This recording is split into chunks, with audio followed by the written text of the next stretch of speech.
name is Ward Herring. I'm the grandfather of this operation.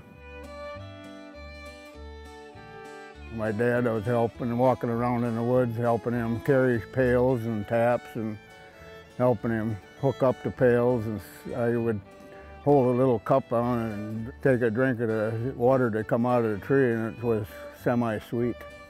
That was the first sap I tasted about I was 10 years old. It's interesting, and it's something we always did. It was kind of a hobby.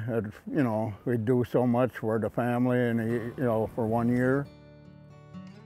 I'd take a shoemaker and we'd break off a limb just the right size or saw it off, and take a hot iron, heat it up an iron and run it through the soft core of a shoemaker, and then we'd use that for a tap years ago, and then tap that into a tree.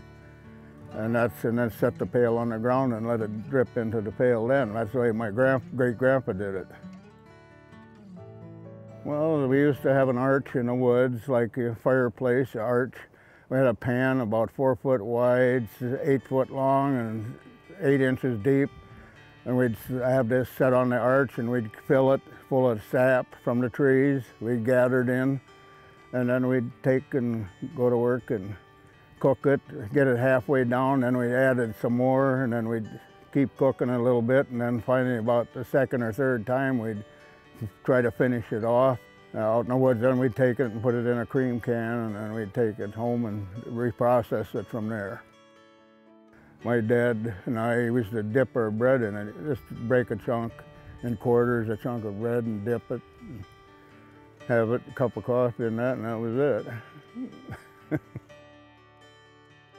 Now, back then it was fun. We'd just gather 100 pails. We'd have sometimes 150 pails, and we'd gather it and cook it down, and then we'd sit by the fire at night till midnight, and then we'd fill the pan up and fire up good and come back next morning and continue going then. We'd just refire the pan and keep on cooking until it was finished.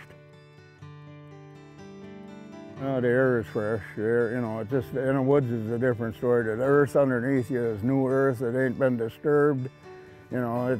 Everything's fresher out here in the woods. It's just plain like you're reborn again or something. I'm glad it's being carried on.